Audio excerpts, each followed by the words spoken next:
Tu veux recharger le sel dans ton lave-vaisselle? Je vais te montrer ici comment faire exactement et ce à quoi tu dois absolument faire attention. En effet, le compartiment pour recharger le sel se trouve généralement à l'arrière de ton lave-vaisselle. Dans l'idéal, retire le panier à couvert pour cela.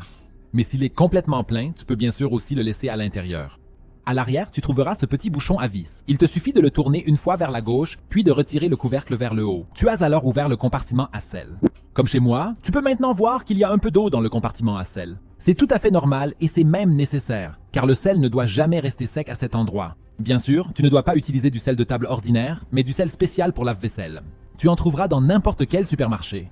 La plupart des emballages possèdent sur le côté un petit compartiment que tu peux ouvrir. Celui-ci sert également d'entonnoir, car tu dois maintenant commencer à verser le sel dans ce compartiment.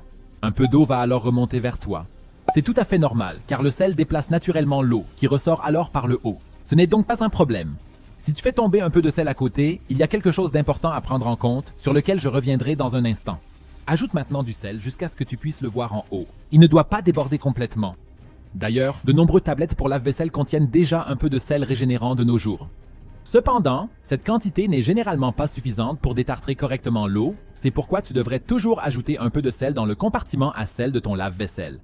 Comme c'est le cas pour moi ici, il arrive souvent que quelques grains de sel tombent à côté. Tu peux simplement mettre les plus gros dans le compartiment. Pour les plus petits, veille à lancer le lave-vaisselle rapidement. En effet, si le sel reste trop longtemps ici, il peut provoquer la formation de trous dans la cuve en acier inoxydable de ton lave-vaisselle.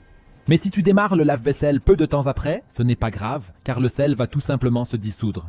Remets maintenant le couvercle, tourne-le vers la droite jusqu'à ce qu'il soit bloqué, alors il est bien fixé et tu as déjà réussi à recharger le sel de ton lave-vaisselle.